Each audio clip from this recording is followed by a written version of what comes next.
Podcast. If you're ready to grow, then let's go. This is the Lincoln County Podcast. Hey, yo, Matt, let's start the show.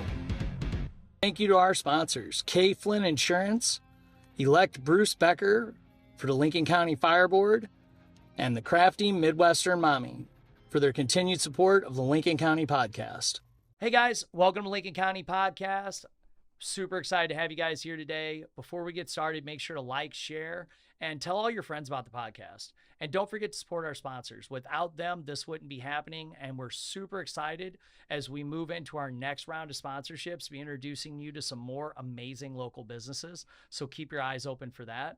And I've already been sitting here chatting with my guests, so we're going to jump right into it today. So my name's Tommy. I'm the owner of Modern Canine Solutions. We're out of Warrenton, Missouri. We're a full spectrum dog training company. We do everything from house pets to working dogs, behavior cases, aggressive rehabilitation. We do a lot of stuff with rescue, staff, volunteers, pretty much everything. That's awesome. Now, how big's your facility out there? 12,000 square feet. Wow. Okay. I was wondering, I seen the building and the sign. I was like, what if he's got all that? Nice. Yes, it's massive. The reason why we did it the way we did it was if you ever go into like a training company, any of the big boxes, right? It's like 10% training space, if that, and then the rest is just kennel. Oh. So I wanted a true training facility. I wanted to actually train dogs and not just do the fundamental sitting down and that kind of stuff, right? So our main training floor is about 5,000 square feet. Wow, that's a and lot. then and then we have two breakout areas that are about a couple hundred square feet apiece. So that for dogs that have behavioral issues or can't be part of general population, or if we just need to isolate that dog from everything else going on, it kind of gives like a more of an aquarium or static feel for that dog. So super cool. So what kind of, I guess, how long have you been there and what kind of got you into it? For sure. So we've been at that location for 2 years. Got a crazy good deal because the outlet mall there in Warrenton was dead. And so they wanted to bring it back. The whole thing there in Warrenton is the revitalization of Warrenton, right? They want to bring businesses into there and all that kind of stuff.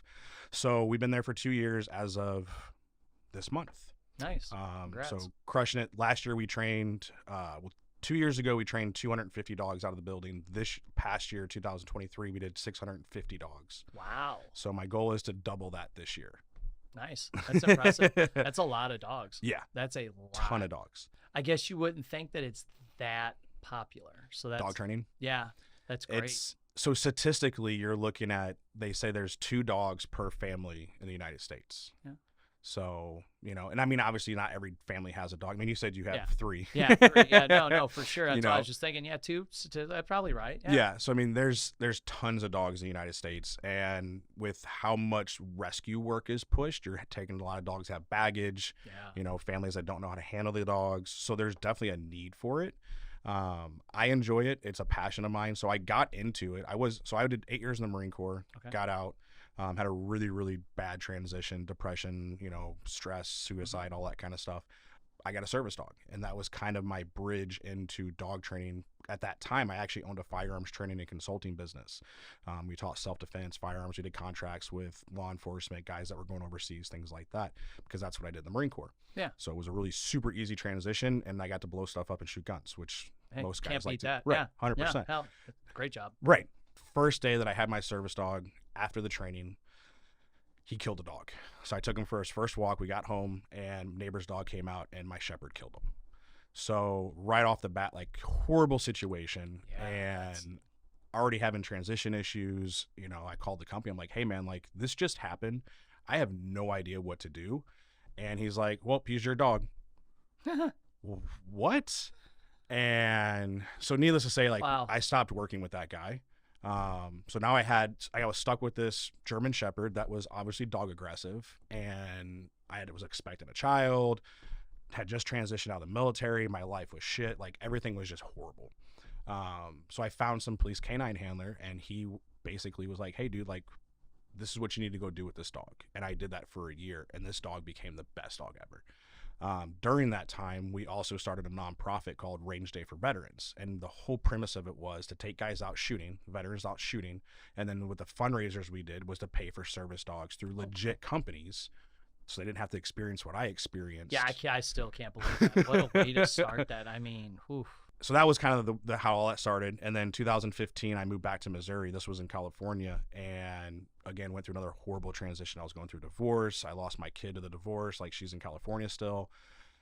Locked myself in my house, was drinking myself to death, had no idea what to do. And a buddy of mine thankfully came and kicked in my door and was like, dude, what are you doing?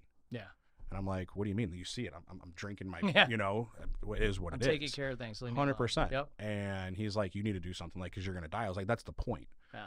And he's like, no, this isn't going to happen. So he was like, you need to go do something with dogs. Like, Missouri is not a good place for for gun training companies, because it's the Second Amendment here is strong. Yeah. Like, Yep. nobody cares. California is a little bit different. They'll pay you anything to go get training, right? Yeah.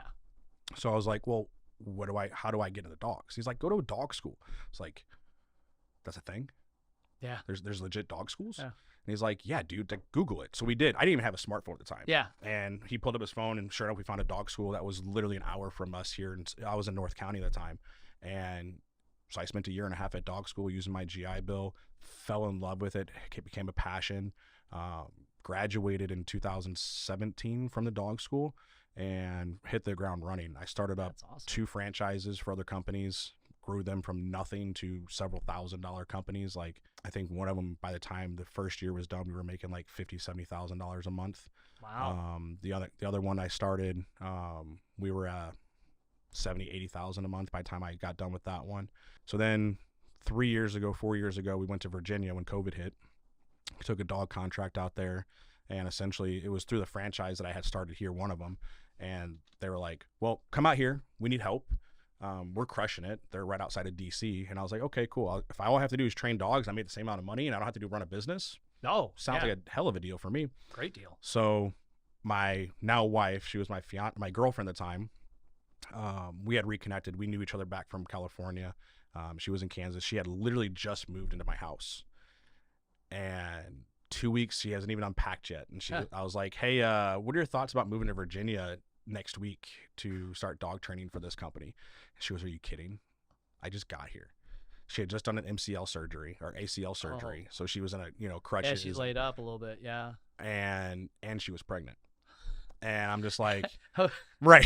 so you need to be doing rehab for an ACL. You're pregnant. You just moved your shits in boxes. By the way, let's box the rest of it up and go. Right. Yeah. That was a great conversation. Yeah. And I mean, it actually went really well. Yeah, she was like, obviously, I mean, yeah. And she was like, well, let's go. She's like, I'm in boxes. What is there to lose? Right. And so we did. We packed everything up. We moved to Virginia. We spent literally a year there, and all the promises that we were promised never came to fruition.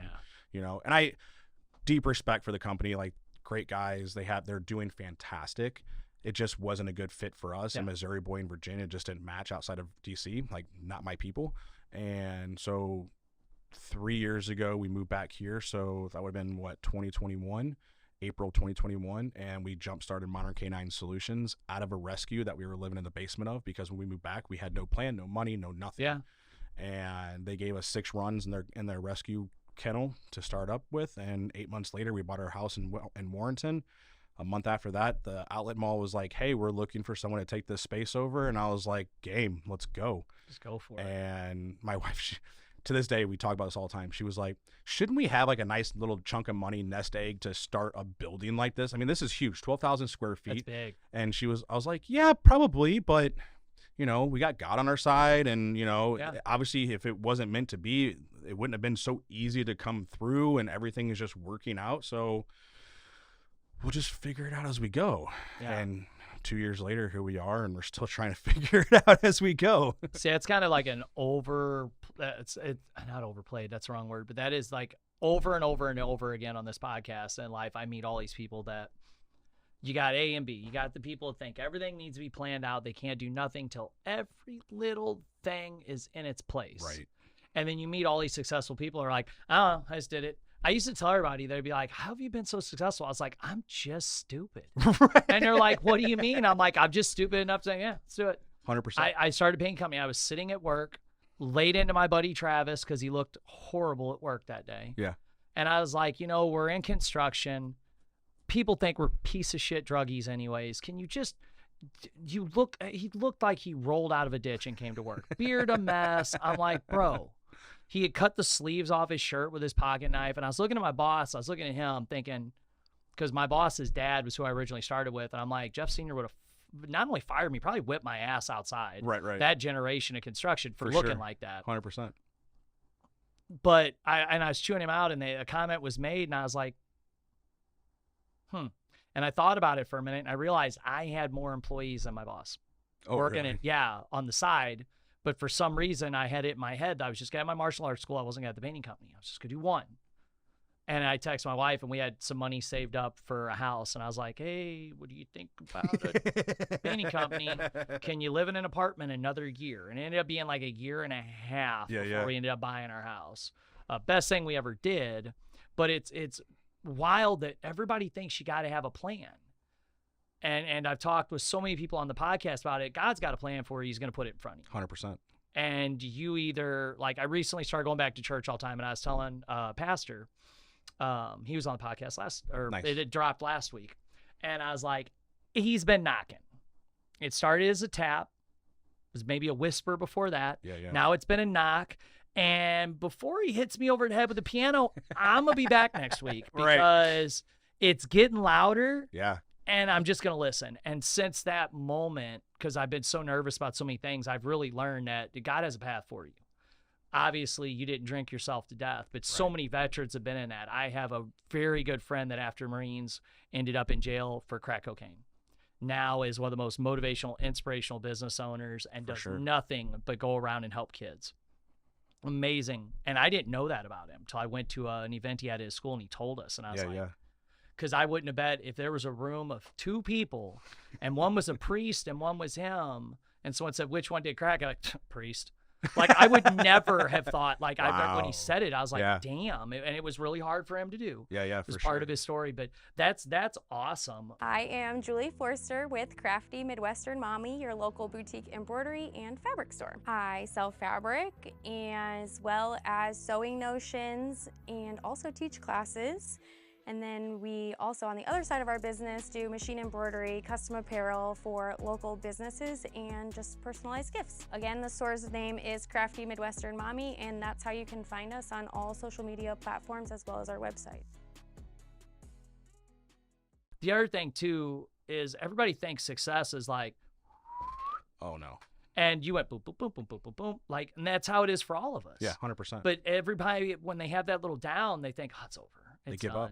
Yeah. Or they see someone like, oh, you were here and then you were here and you're here. He must suck. And it's like, no, those weren't where you were supposed to be. Right. Everybody's had that. I've worked for not millions, tons of clients at this point that I still don't work for. I have nothing against them, but they weren't a good client for me. Yeah. Or it wasn't a good situation, or I didn't want to go that direction with my business, with both of them. You know, we talked about our mutual friend, David.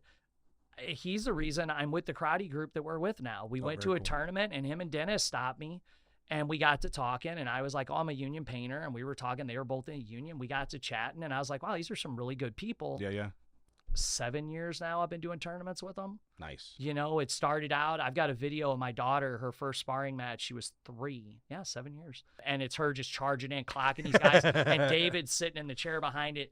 I mean, wiping tears from his eyes as Jocelyn just bashes these boys. But you know, there's people, God puts you in places to connect with the right people. 100%. And the dogs obviously were a saving grace for you. And that's, so everybody's got a zen, right? Yes. Everybody has something that just, when you're in that moment, it just, everything else just fades away. Yep. And that's what it is for dogs with me. Like, and shooting, I still seriously enjoy shooting, but there's just something about that connection. And I think part of it too is, so I do really well with the aggressive rehabilitation dogs. Yeah. It's like the super problem, like death row, I'm going to kill everybody dogs. Yeah.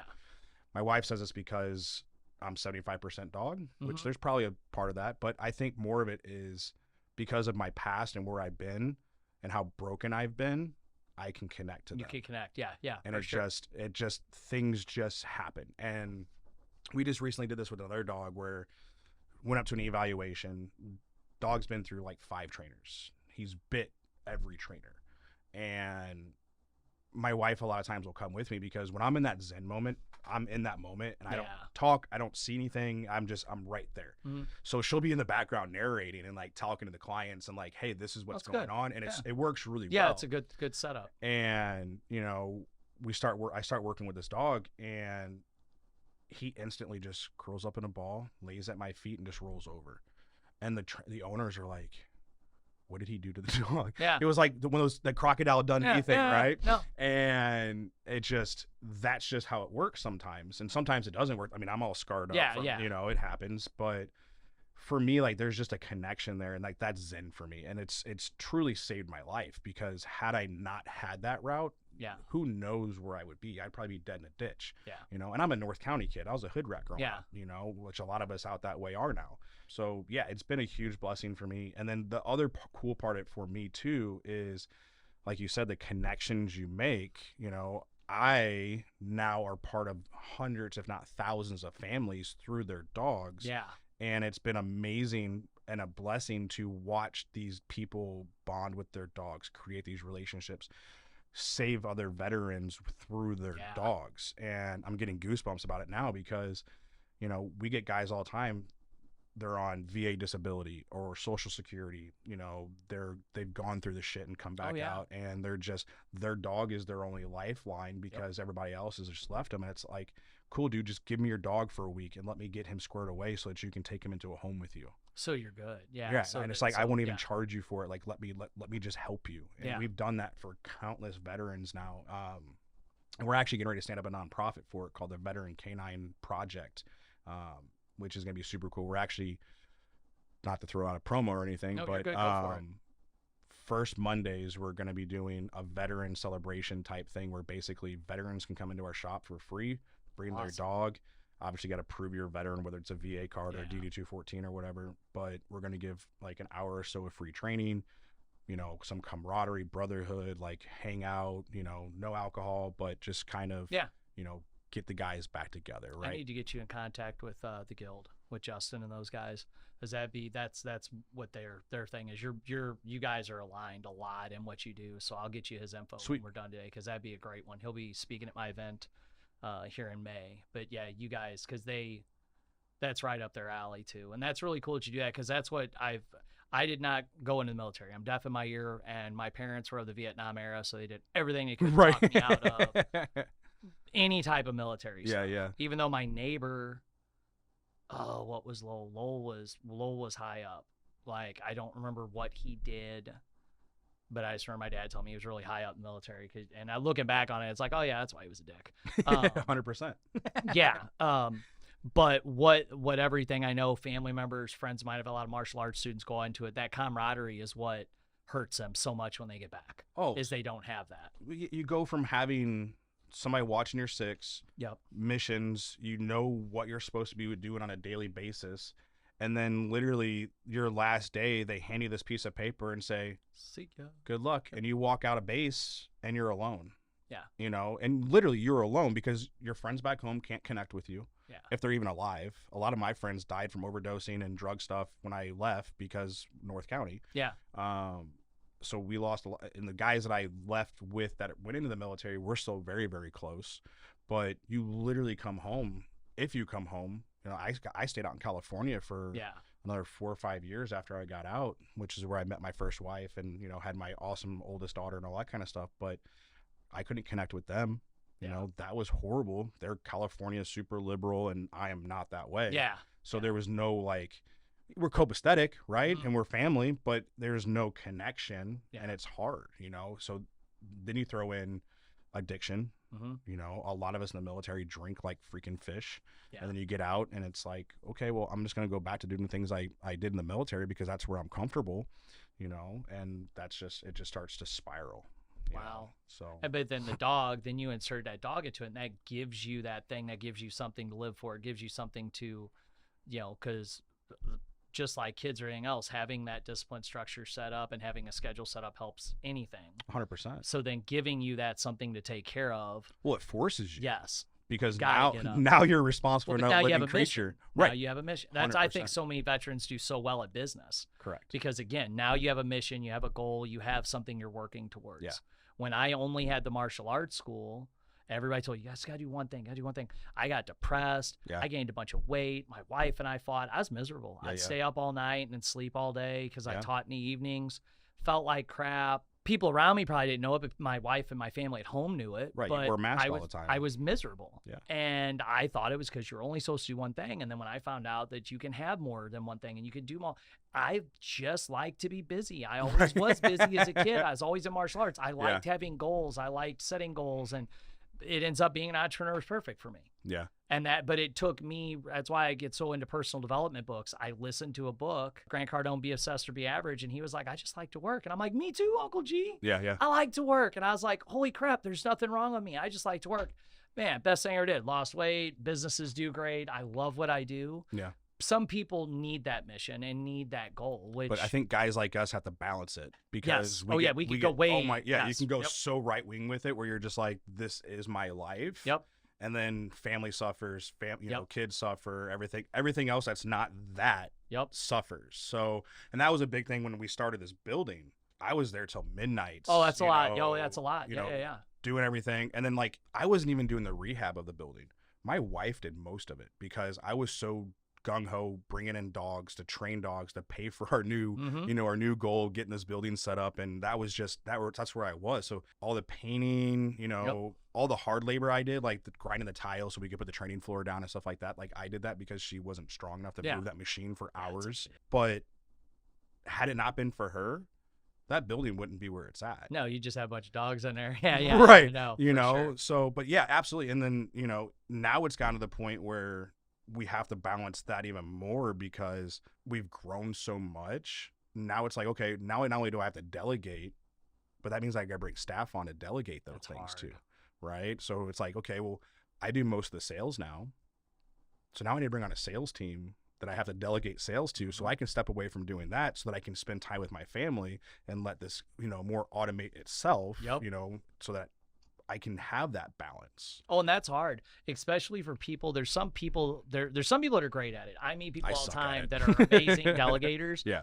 And this sounds bad, but I find them to be more of a lazier person. Yeah. I worked with a painter who used to tell me, he's like, a lazy person will teach you some great ways to do things. The fastest way to do it. Yep. He said, because he's like, you just work your ass into the ground. That's all I know. Yeah. Things started getting a little rough with the businesses late last year. We were a little spread thin. And my wife's like, what are you doing? I just got up one morning, put my paint clothes on. So I'm going back out the job sites and I'm going to paint every day. I painted 7 days a week for weeks and months on end, driving to out of state to paint for people. I told her, I said, I don't know what to do other than just work to grind my fucking ass off. And I was able to do it. And I told her, I was like, this is all I know to do. Yeah. Some of us like it, but we take it too far. Right. I had that discussion with someone the other day. This is going to sound terrible, but I definitely have the mentality to have just been single with no kids my whole life. I could have just been, I love teaching martial arts. I love traveling. I could have just done that, had my businesses, worked 7 days. I just love work. I love staying busy like that. Yeah. I could have been that person that did that and was just happy being single, but I didn't want to end up being the creepy old guy at the bar, like trying to talk to, the guy. It's all, the girls are like, hey, come here, Bob's back, and, and you got some guy that thinks he still looks like he does when he's 20. And I would see those people when I was out and I was like, I can't be that. Can't be that. But I agree with you. It's hard not to just take it all on your shoulders. Yeah. And that delegating is the one thing that cripples people. I'm lucky that with the Taekwondo school, I was in a pickle of, it's very hard to delegate there. And I've learned a lot since then, but I always told myself that. And it is hard. Right now I've got a lot of students been with me for 10 years. Yeah. So great. Riley will be back this summer. Riley's been with me 10 years. She can teach as many classes as she wants. Right. I'll still be there. I'll help her with them, but it's a great summer job. I wasn't in that position on year 2. Right. I didn't have 100%. that. Well, when I built the painting company, I built it with the intent not to paint. I was like, I'm going to bust my ass as long as I have to, but I'm not going to paint at 60. Right. I ended up getting out of it way sooner than I thought. I thought it'd be more of a I'll retire and run it type thing. Yeah. And I was able to scale it much faster. But for some of us, that is a struggle because we want to work. We want you have an excruciating, how is it phrased? You have an excruciating understanding of the responsibility you bear. You know that you have this business and all this stuff and it's constantly on your mind. So what do? You just work harder, but you'll work yourself to death. 100%. Especially when it's something you love. Right. And it's because it's not work at that point. Yeah, no, not at all. you I don't- go to Taekwondo. I go to tournaments, stuff all over the U.S. Longest hours a day, and it's Right. never work. I'm never tired. Now, if I go paint a Right. house, it's different. 100%. But if I'm at the dojo doing stuff, I'm like, I love this shit. right. And Kids win, and I'm like, woo. right. I'm like, wow, we've been on the floor for 16 hours. Holy shit, Right. I should be tired. Yeah, I don't. and that's like same thing with the dogs, right? The trainer comes out with the dog, dog's making progress. It's like, oh man, yeah, let's keep going, right? And then Next thing you know, it's midnight. 100% all the time, and which really sucks because then you start paying overtime, and you're like, oh man, we really got to start buckling this stuff down.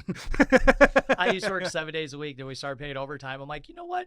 You guys don't pay enough for us to come to this job on a Saturday and a Right. Sunday. Because I'd look at the fact that nothing got done any faster because we're a labor business, but yet it cost me 3 times as much after Right. taxes and everything. I was like, gotta get smarter with this. yeah, for sure. Now, do you find that some people just naturally are more comfortable, or dogs or animals are more comfortable? Not that, like, because I know, like, dogs can, if it's a bad person or bad intentions, but do you find just some people they're just better with? Yeah, absolutely. I mean, I trust a dog's intuition way better than I trust my own, Oh yeah, and it's because they read micro expressions, body language, all that kind of stuff. That's their language. Like, that's really okay. So yeah. there is truth in that. oh, 100%. Yeah, I told a neighbor once, my pit mix Penny, who is absolutely the sweetest, most docile dog ever, growled at him, and I was like, hey, get the fuck out of here. And I asked Casey, I was like, is he been bothering you? Like, what's going on? He's an older guy in our neighborhood. And I was like, And the kids were like, well, he's by the fence the other day. And I was like, he did something, because Penny's never growled at a soul in her Right. life, and she growled at him. And I was like, no. And I'm like, no, that dog doesn't like you. I was like, she's the sweetest thing ever. yeah, Like, she lays with the babies. Like, For sure. you can fuck off. Like, Yeah. I immediately was like, go. yeah. I looked at my wife, and she's like, whoa, that was weird. I'm like, yep, that dude's up to something. Now, you have to take that also sometimes as a grain of salt, because like, so we have clients that have autistic kids, right? Mhm. And we have a couple right now that we're doing autistic service dogs for. Oh, their really? children. That's the thing. That's cool. It is a thing, because it's soothing, and Mhm. as long as the child doesn't have violent outbursts, Yeah.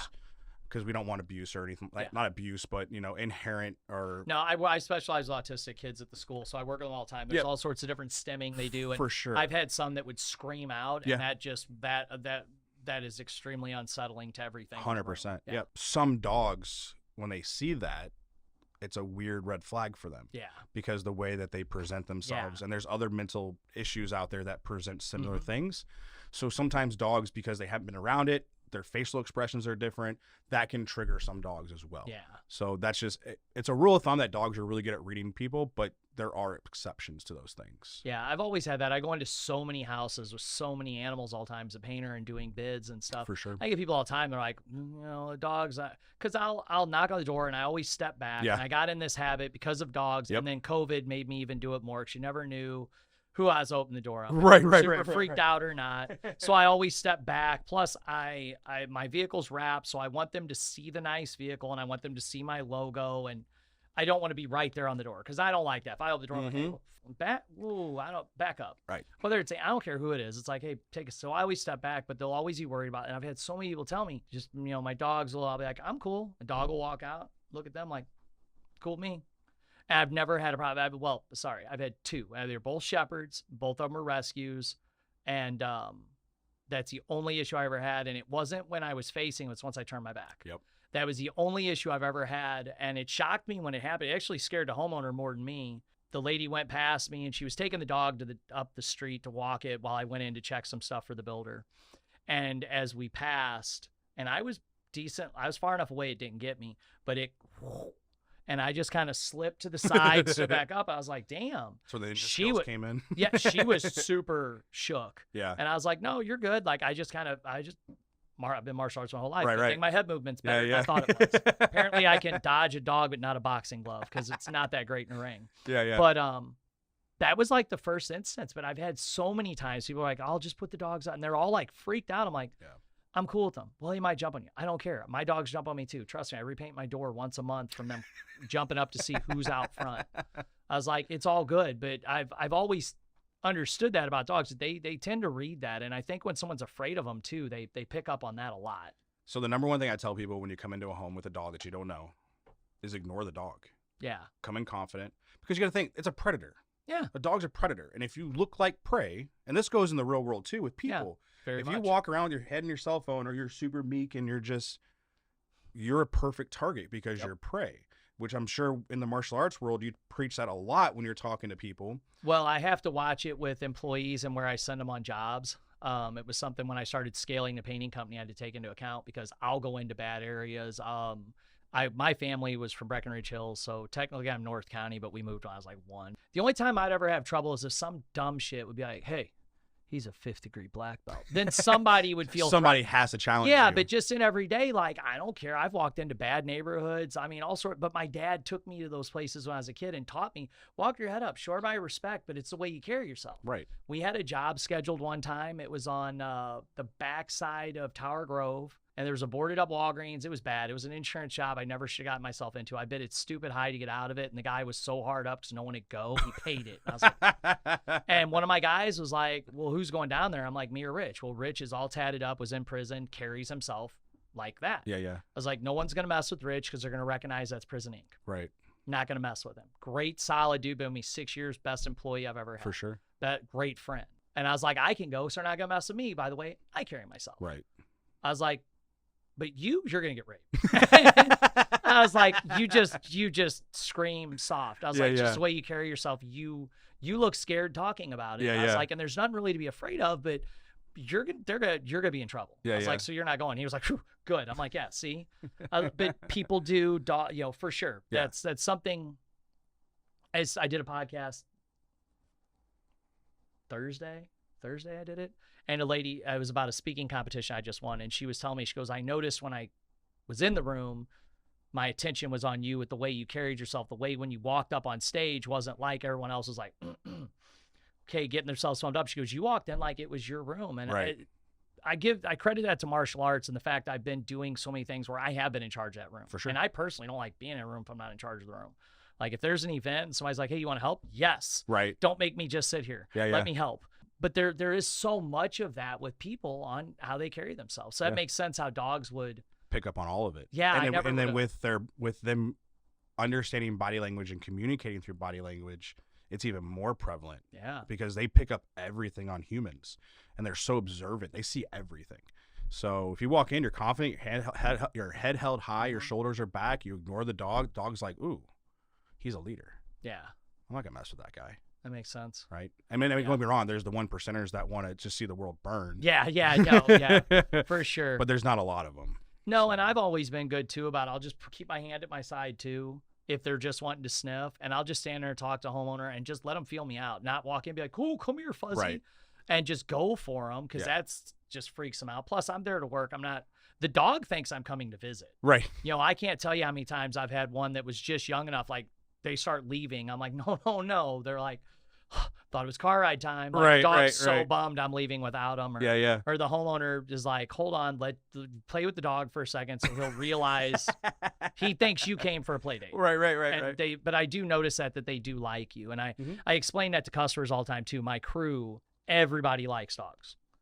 As a matter of fact, too much. I have to get on Ashley all the time. If a house has several cute dogs, she can't go there because she's just not going to get shit done. Because I'll get photos at like 9, but they begged me to play. I'm like, get the house painted. Right.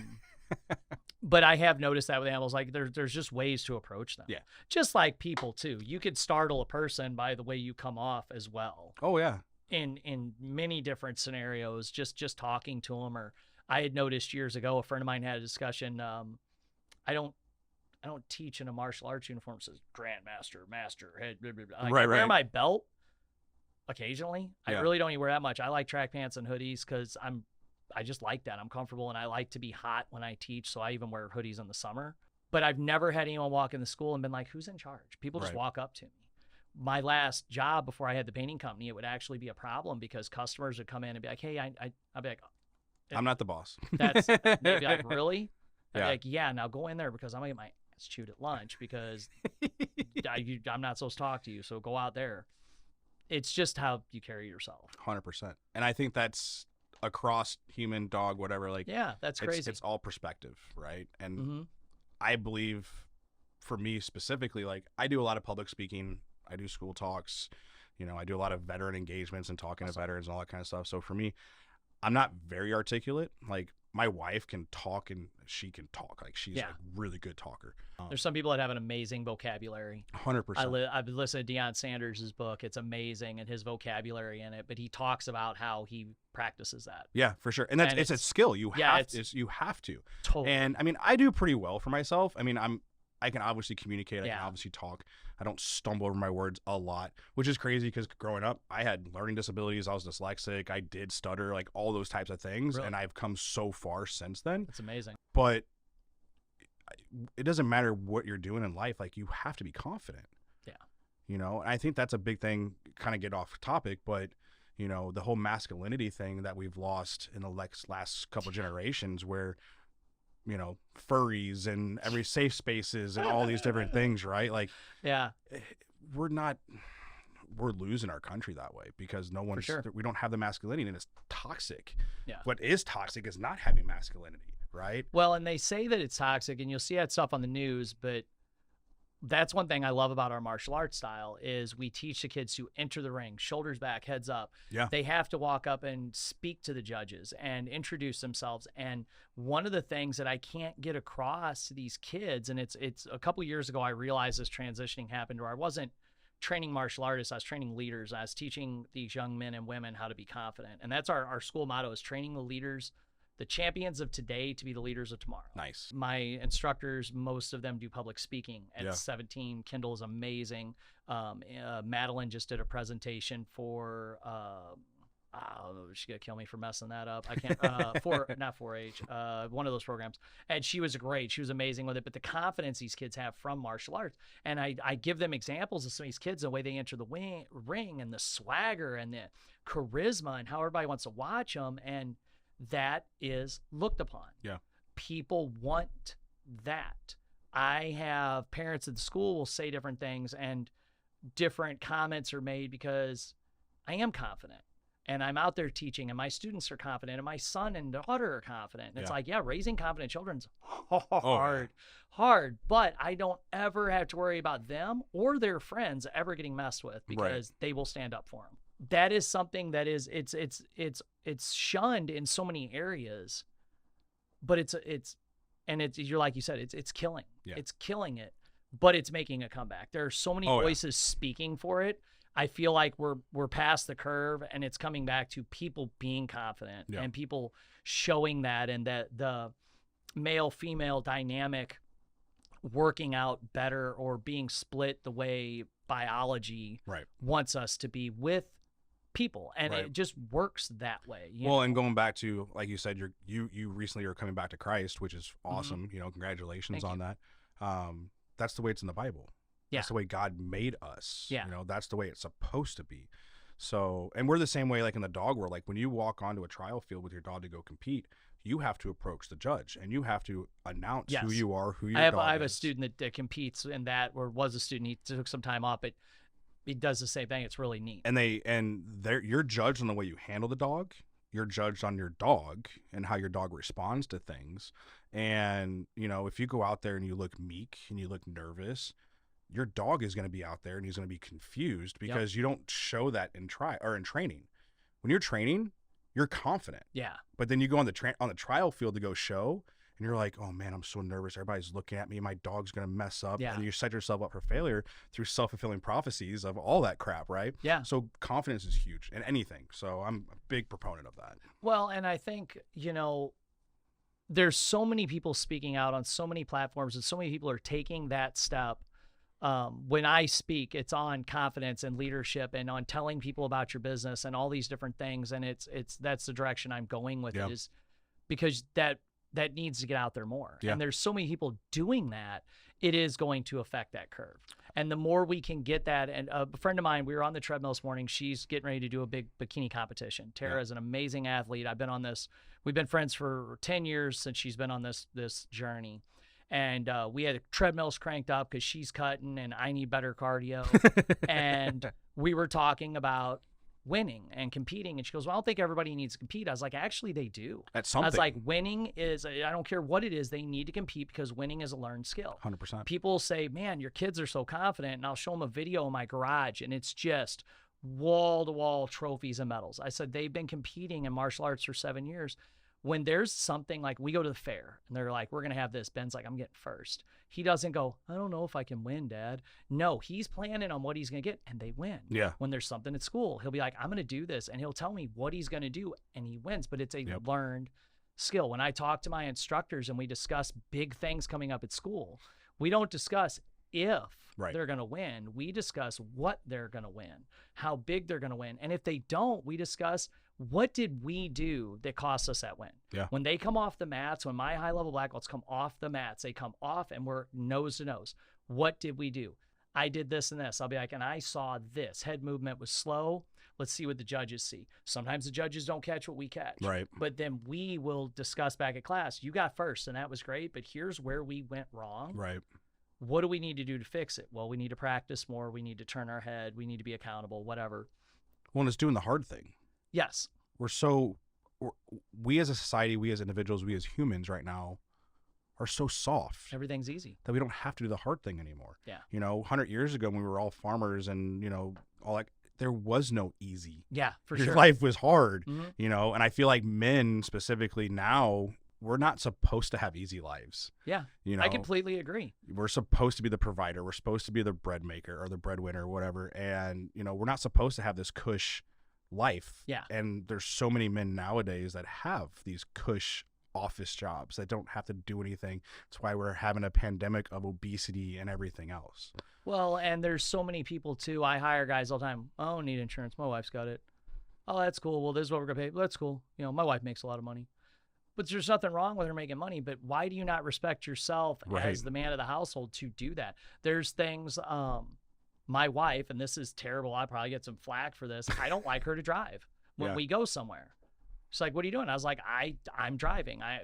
That's my role, is to take the family and take care of you guys. I'll drive. I don't need you to drive. Now, every once in a while, we'll switch so I can get some work done if we're traveling. For sure. I like to drive. And I'm like, it's nothing against you. I feel like as the leader in my household, as a man in my household, I need to drive. Yeah, 100%. I need to set that example for the kids. Yeah. Doesn't mean that she's weak or she can't drive or anything else, but that's my role. When I see dudes roll up and their wife drives them somewhere, I'm like, well, that's cute.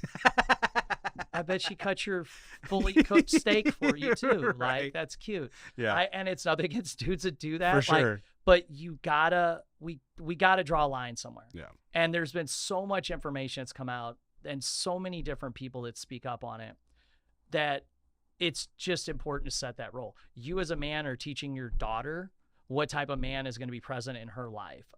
Emil was just on from the Troy Dream Center, amazing program, and we were discussing how many absent fathers there are. There's a lot of dudes that just need to man the fuck up and knock it off. The first little inkling of the relationship getting hard, running off. Right. It's ridiculous at what these guys are doing, and thank goodness these women are stepping up and doing it.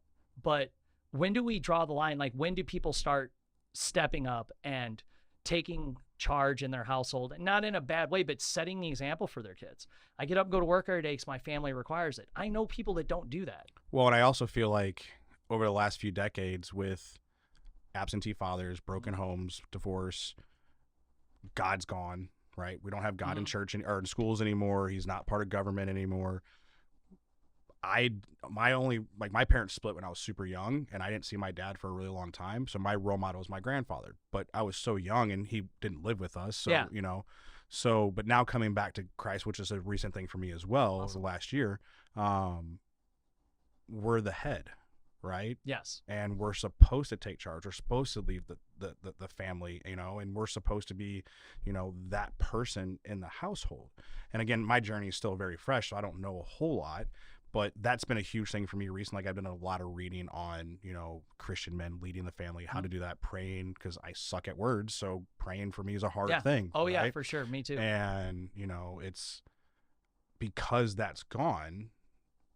A lot of guys, I'm almost 40 now, but, a lot of guys that are my age, maybe close to my age or even younger, they don't know what it is to have a man role model in their families. They don't have a clue. And what I also come across too at the martial arts school, I get a lot of single mom. Like, I could sit there. I've got a lot of dads that come to the school and support their kids. Yeah. 80% of them sit on their cell phone. Not all of them are present.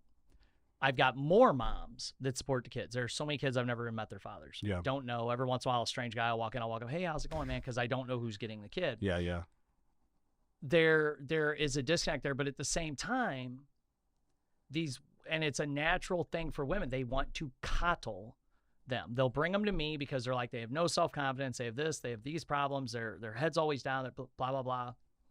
And then when I'm hard on them, it's, whoa, what are you doing to my baby? You know, Yep. we've had a lot of issues with that with my stepsons. It was always, I was the mean stepson because I was very strict with them because their father wasn't. Right. He was a druggie. He set a terrible example. He let him run the streets. My oldest stepson is facing second-degree murder because he was on a drug deal that I'm pretty sure his dad assisted with, and somebody pulled a gun, and his buddy had a pistol. Wow. And shot him. He's not even graduated high school yet. Well, we called him the other day because my younger stepson was caught with drugs. And he was like, well, you got to love the hustle. And it's like, dude, you got one kid going to prison. But this loser mentality of these guys not being the man and being an example for their kids is terrible. Right. But like I said, at the same time, I get so many mothers that come into school that want to coddle these children or these young men where they need someone hard on them. 100%. And it's one of the reasons I kept the school. I was going to close the school, train people out of my garage, just work with my top team members, have my painting company because that was my real breadwinner. Yeah. And we were at Target in O'Fallon. I pulled up, the young lady come out. If you're familiar with Target, the mailboxes for the businesses in front of Target face out into the road, the outer road for the Target.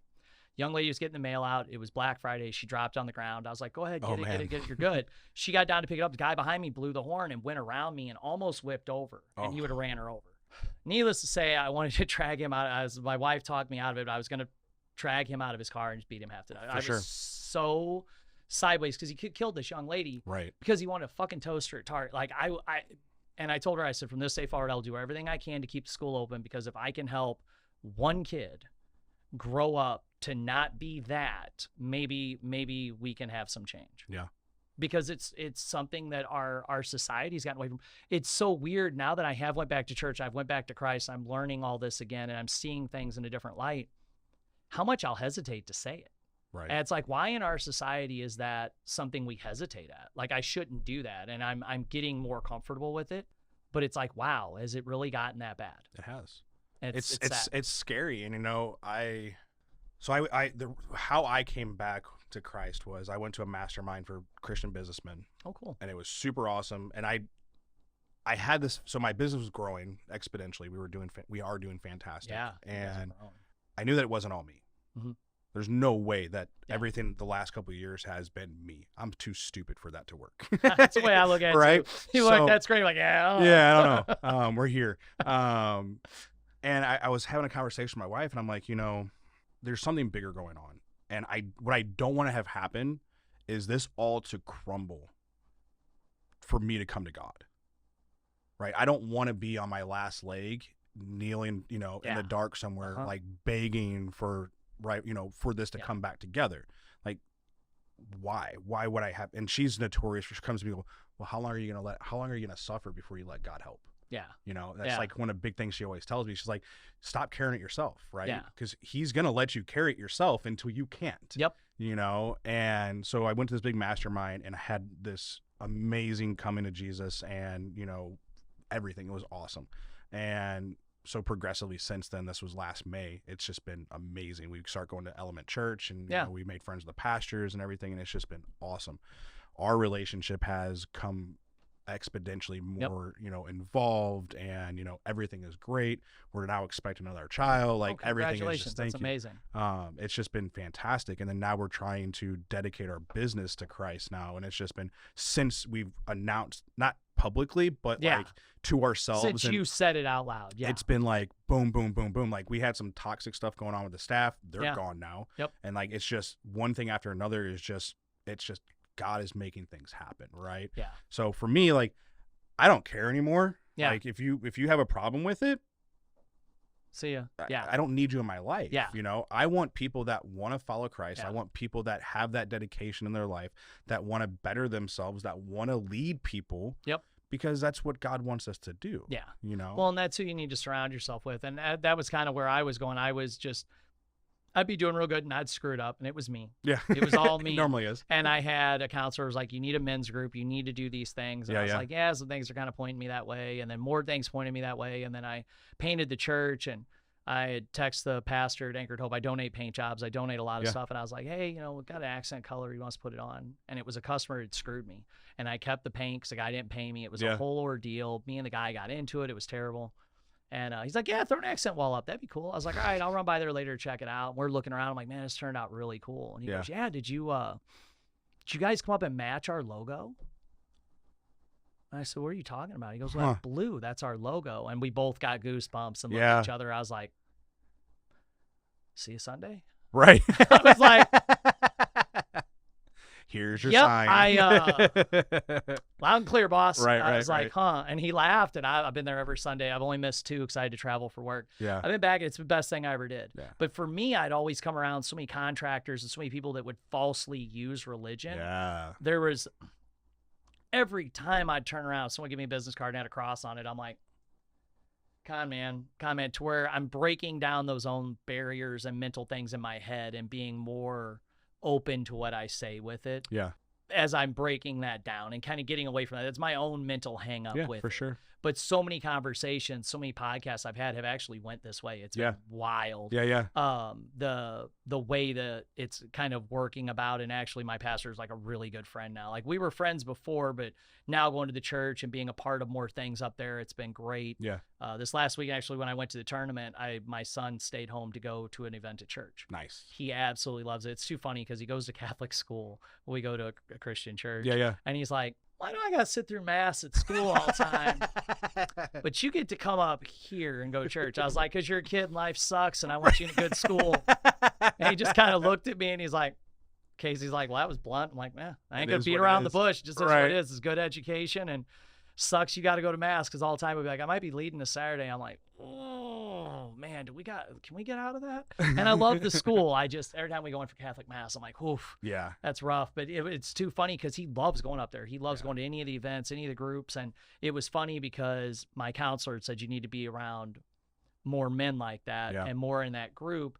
And now they've got a men's group that does different things. Nice. And the last time they had an event, I talked myself out of it, and I should have just shut up and went. But I had been traveling a bunch and doing a bunch, and I just wanted to spend the evening with the kids. Right. It wasn't that I really bailed on it for anything non-important. I just wanted to watch. Saturday nights, we'll watch a movie with the kids. Yeah. And so I was like, I'm just going to do that. But the next one, I'm going to make sure I go to. For sure. But it's wild how it's pushed all that in there. But with everything I've been growing and doing with the businesses, I was really like losing it because I felt the need to go into coaching more and to pursue that with my businesses and to pursue the podcast, I've got so many things cooking right now. It's insane. And I would sit at the table and I'm moving money around. I'm sending stuff here. I'm doing this. And I'm talking to the wife and I'm like, I don't know why, but I know it's going to be okay. Yeah. It's going to work. And I'm like, I'm leveraging this to go here. I'm doing these extra paint jobs to pay for this. I was like, but it's going to work. And then after everything coming back in and coming back to Christ, I've realized it was him. Yeah. Saying, it's going to be good. This is where I want you to go. Right. And then a calmness came over to me where I've been able to handle it much better than I would have. If I wouldn't have made those steps, I probably would have snapped by now. Yeah. Because there's been so many, like I need to make a big payment on something today for my coaching business. And I was putting it off till this morning. I actually paid the guy before we came here because I was like, man, I'm going to be sick. This is taking too much out of savings. And before I left the house, Casey's like, hey, those 3 big jobs you bid, they're paying their deposits tomorrow. You got it. And I was like, nice. Thanks, big guy. Right. I was like, cool. Ran, got the check, dropped it off. I said, let's go. Let's do this. And driving here, I was like, whoa. Because I was so nervous about it yesterday. I was like, man, I don't know if these are going to come through. I hate to pull that money out. Right. Ooh, I was like, maybe I can get him to wait another day. Like, let's see what we can do. And then my Square thing started going off. All these deposits were coming in. I'm like, whoa, what are those? She's like, oh, yeah, those guys, all the big ones they signed. Nice. I was like, okay, it's meant to be. Let's do it. Yeah. I was like, all right. And my confidence shot right through the roof. I'm like, all right, you guys got to trust it. So that's amazing. Well, what you do, I think, is awesome. And I think with working with the veterans and doing the stuff with the dogs and getting your message out there and, giving that credit to Christ, which is one of the big things. The only tattoo I regret, self-made. I've had a couple of people comment on it. Now I'm like, sorry. Wonder if I can change that to not quite above them. Right. Work that in fine print. But you know, it all comes around, and what you're doing is what's amazing with what you're doing is you're able to provide an income and do a business, but also a service that is so needed. I've seen so many people with service dogs and what those dogs are able to do for them. And like I said, we were talking before this with this little puppy we got, Bear. He can tell when we're all stressed out. Yeah. Because my wife one day is like, he's being really clingy. I was like, you can tell you're upset. Sit down and pet him for a minute. And she sat down, I was petting him, and he just snuggled in and relaxes. And I'll do the same thing. He'll be like, she's like, why is he just your best buddy today? And I'll hop down. I'm like, come here, and we'll play and wrestle, and I'll rub or whatever, and then I'm good. Yeah. I'm fine. Yeah. And it was amazing to see that. And then I realized, I'm like, oh, there is really something to this. 100%. So what is your plans as we kind of get to the end here on what are you planning on doing next? So not 100% sure. So we're going to start an online presence. It's one thing that we've been missing is obviously online is a big thing. Everybody's on their phones all the time. We've talked about doing a podcast. Sorry, as I'm on my phone. Right. To the next guest because he's standing outside. You know, we've talked about doing a podcast because I've been on a bunch of these recently in the last year or so, talking about my message and who I am and, you know, spreading our word, our brand, all that stuff. Yeah. But also from a training perspective, actually standing up like an online training academy. Oh, cool. One, from a business standpoint, it makes sense. Residual income. Once it's there, it just starts making its own money. You don't have to do anything. I'm building one of those right now with my coach, and that is. Yeah. Whoo, have fun. And I am not a tech person. I'm not either. I learned on Docs the other day to talk to type and then to go back in and spelling correct it and do the punctuation because he was like, dude, we need a couple hundred pages of copy for this website. And I'm like, well, I'll be good at typing when I get done. I was like, because I am not. I agree. I'm not either. And that's good luck. Have fun with that. So that's we just launched a mini course for free as like a lead generation type thing. And that was fun to do. I like video stuff. I like it in front of people. Like I like talking and I love to teach. Like teaching for me is a very big passion because I like the light bulbs, like when the light bulbs go off on people. But I think that's the next step with us is I don't think we're going to do another location. Staff is not a fan of me. I'm not a fan of doing staff stuff. I completely agree. When people ask me if I'm going to have multiple schools and nope, I don't. The staff part is the biggest part because I struggle to connect with people that can't get up and go to work every day. Right. And can't bring their A game because I'm not, and I'm working on it, but that's my personality. I struggle with that. Yeah. I've kept the painting company, so I completely agree with you there. That's why I'm going to the I'm going more towards that where it's me than originally I was like, oh, I have 30, 40 painters. Right. Yeah, no. No. So I think that, and then I like the coaching thing, so I have I have a handful of trainers locally and across the country that reach out to me on a regular basis because we're pretty far advanced as far as like a one-off trainer, right? And I was a one-off trainer by myself. I contracted for a bunch of different companies for years to the point where as a one-off trainer, I was averaging 30, 40K a month by myself. Nice. And which was fantastic. A lot of trainers they're making like 3, 4, 5 grand a month. Yeah. So we've thought about standing up a coaching agency to where we can help those individual trainers step up their individual game without having to sacrifice or compromise by working for a big box or whatever. So we're kind of niching down to that. Yep. That's a smart way to do it. Yeah. That's what we're doing with Paint to Profit. It's just teaching painters how to grow and scale their painting businesses. I was actually shooting content before I came here today. That's nice. So I'm in the process of doing too, is helping. I meet so many painters that are just making silly mistakes that I've already learned. Yeah. And again, like you, I like to teach. Yeah. So this is kind of a natural route, and keeping 100%. It the niche is the key. Yeah. Is keeping Don't go too wide. Make it. Yeah. Because at this point, it's not really about the money. Yeah. It's more brand recognition. Yep. It's more getting your face in front of people. It's more just spreading your message. Yep. And then doing something again that you enjoy. That's not really a job. Yeah. So. No, for sure. And that's awesome. And that obviously is where you're going. And something I've learned with business, like my painting company, I thought that was it. That was the end all be all. That was going to be successful. I'd do good. That would give me the time in the evening to do the martial arts school. And then as things developed, I'm like, no, I'm supposed to be coaching more. Yeah. And so that's where I've realized that's where the podcast started and the speaking started and getting that message out there. And that's obviously where you need to go. And I realized that, again, the painting company was a step. Yeah. Not the step that I'm going to get rid of, but a step to teach me the stuff I need to do to help others. Yeah. And that's your income, that's your backing, that's what allows you to make the next step. Yes. Yeah. And that's what's funded and helped me with it, taught me the lessons, everything that I need to do it. And that sounds like exactly where you'd be Yep, going, pretty and much. a natural transition for you. For sure. So that's awesome. Well, where can people find you before we wrap up? So social media, Modern Canine Solutions on Okay. Facebook, Instagram. I don't do the whole Twitter world Yeah. thing. Not a fan. I haven't figured that one out yet. Nah. Or Snapchat. Not on No, one either. neither. Website is Modern Canine Solutions TL.com. Okay. Our URL, moderncaninesolutions.com, was already bought. Oh, nice. And they wanted $60,000 for it. So I was Ooh. like, nope, I'll just put TL at the end. Yeah. Yeah, I had to hyphen mastermat.com. I had that for a while because there was some dude that had mastermat already. Mhm. So I just hyphened it. I was like, I'm not going to buy it from you. Mm-mm. So we're on all social medias. That's our website. You can Google us. We'll pop up on Google. We've got like 200 something plus reviews that are all Nice. 5 stars. So, tons of testimonials and things like that.